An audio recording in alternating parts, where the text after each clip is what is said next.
Apa saja 7 kelas atau jenis aset yang penting agar kamu bisa berinvestasi layaknya pro?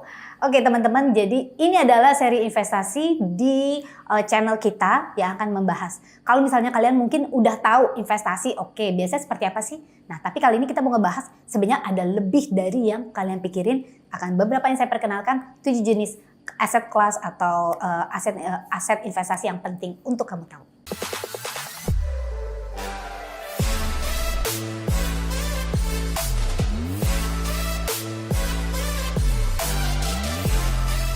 Halo teman-teman, welcome back to Teta Megi TV channel. Saya dengan Clara Angelin. So, di video-video sebelumnya kita sudah banyak ngebahas tentang apa aja sih? Law of Attractions ya. Wow. Jadi salah satunya tentang bagaimana caranya menarik uang dalam hidup kita. Tapi kalau kamu udah tahu cara narik, sekarang gimana cara memelihara? Dengan money management, which juga dibahas di sini, dan gimana cara mengembangkannya dengan money mindset yang tepat, and also how to heal yourself to attract all of this.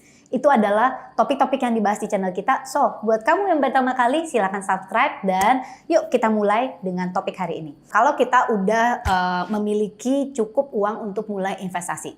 Actually investasi itu tidak perlu, kalau misalnya nih dulu kita berpikir, wah gue mesti punya uang banyak untuk investasi ya coach ya. Nggak juga. Kalau sekarang ini banyak investasi-investasi yang kita bisa mulai dengan retail.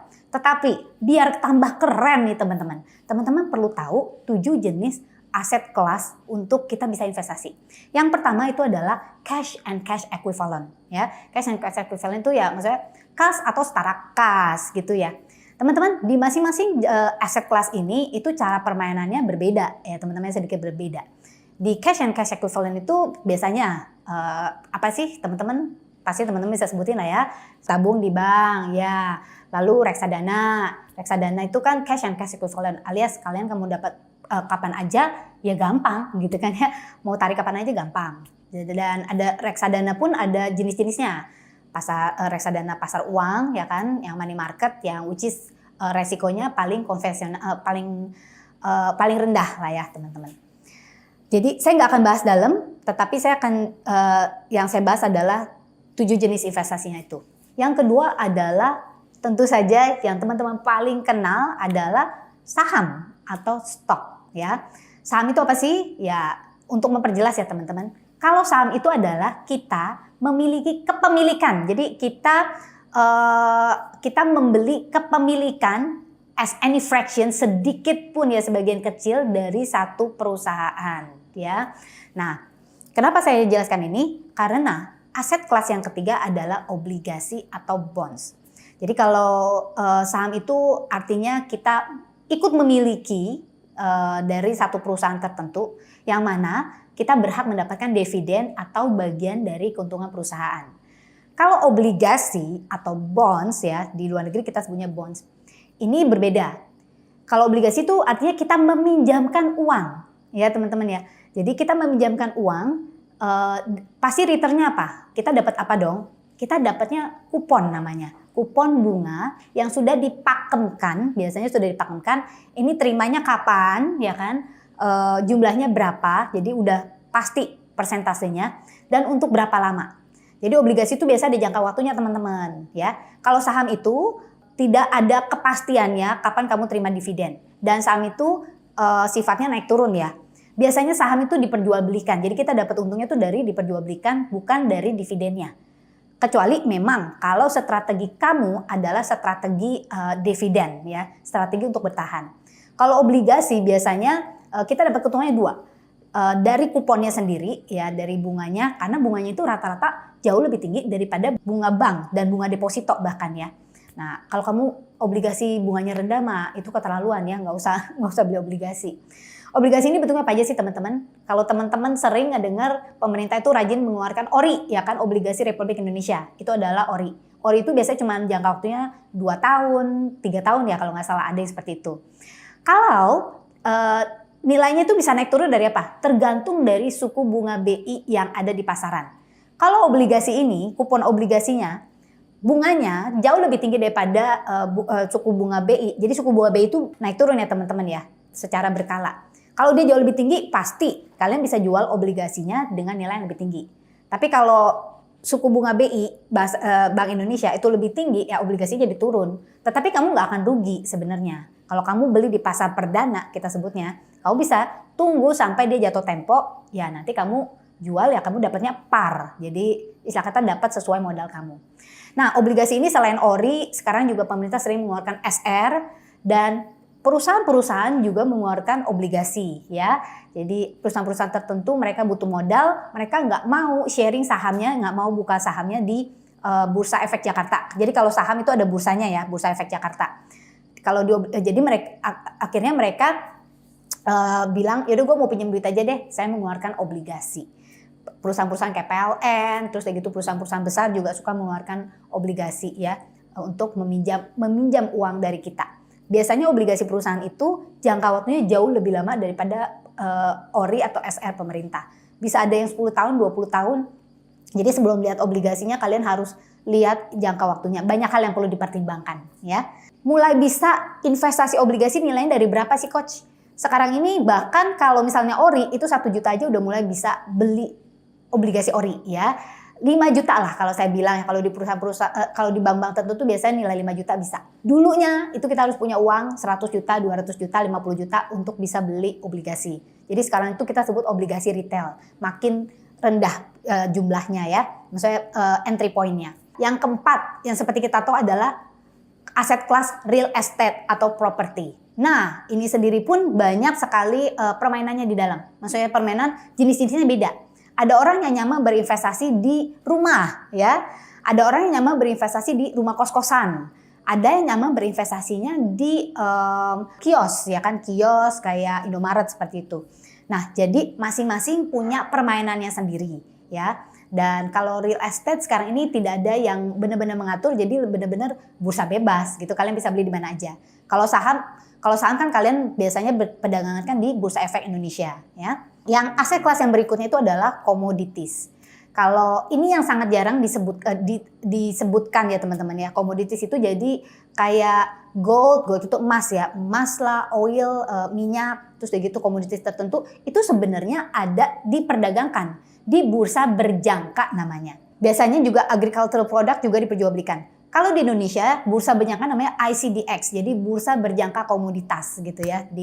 Itu yang mengatur tentang perdagangan bursa ya.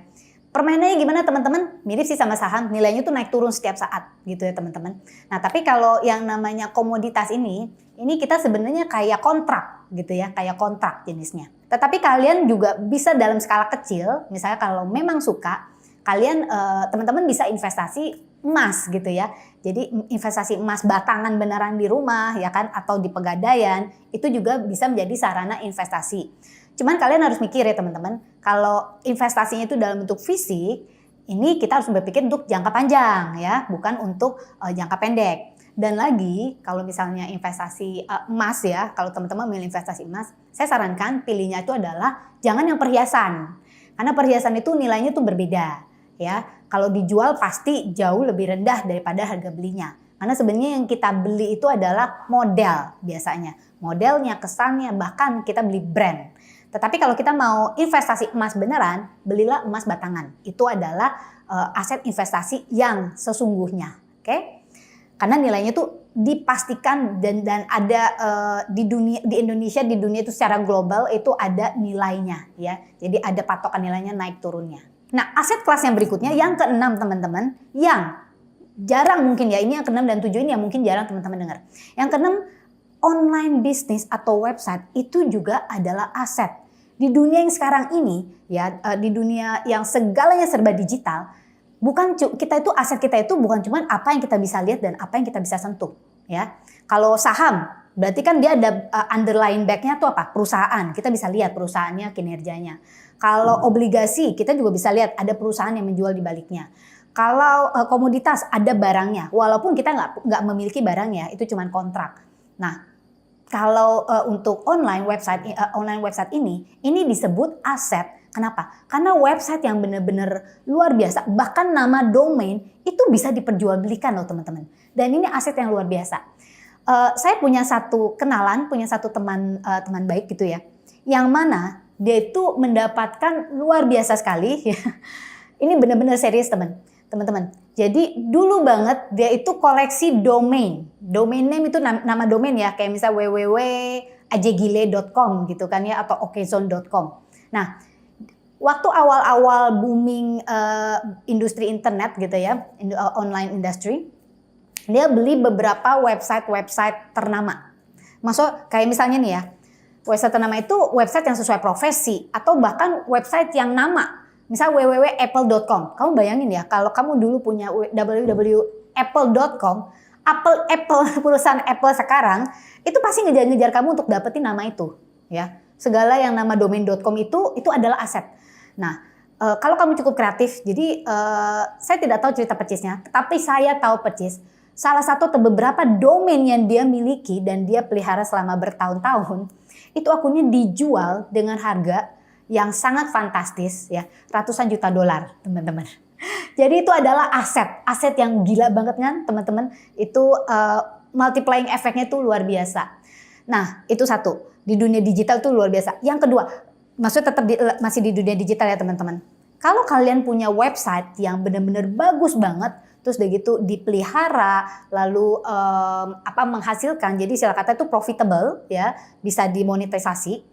Itu website itu beserta seluruh bisnis yang dibawa oleh website itu bisa dijual, teman-teman. Dan itu ada nilainya dan itu ada pasar tertentu untuk menjual belikan. Nah, jadi kalau buat teman-teman nih yang istilah kata nih, aduh gue baru mau mulai nih coach, lihat ya bidang kamu tuh apa, kamu nyamannya di aset kelas yang mana. Nah, aset kelas yang terakhir, yang ketujuh, ini yang mungkin teman-teman baru ngedengar atau udah sering dengar tetapi belum mempertimbangkannya sebagai aset. Aset yang terakhir adalah kripto.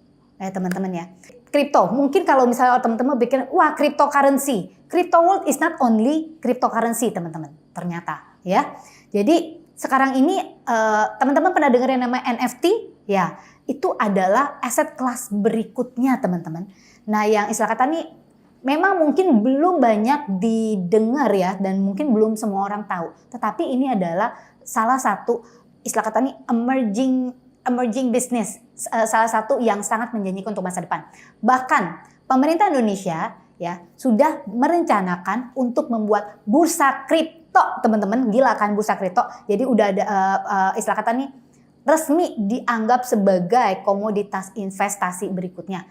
Kabarnya sih bursa kripto ini akan segera di-launching sebelum Juni 2023 ini ya. Nah, jadi itu teman-teman 7 aset kelas yang penting untuk teman-teman tahu, sehingga nih kalau teman-teman ngobrol nih sama teman-teman lainnya gitu kan, lagi ngumpul-ngumpul, teman-teman tuh nggak cengok gitu ya. Nggak kudet ya kan. Ini adalah aset kelas yang penting sekali dan teman-teman mungkin mulai bisa melirik yang mana tempatnya saya mulai bisa untuk berinvestasi. Oke, saya dengan Clara Angelin, semoga hari ini pembahasan kita hari ini bisa membuka mata teman-teman akan dunia ya, akan luasnya dunia investasi yang ada di sekitar kita. Teman-teman silakan kalau misalnya teman-teman yang kepingin tahu lebih jauh, kita ada komunitas yang free di mana teman-teman bisa join. Infonya ada di bawah ini ya teman-teman, di deskripsi di bawah ini, dan beberapa link video lainnya bisa teman-teman cek di deskripsi di bawah ini. Thank you for watching this video. Jangan lupa nonton video-video kita yang lainnya juga. Don't forget to live extraordinary and live your life to the fullest.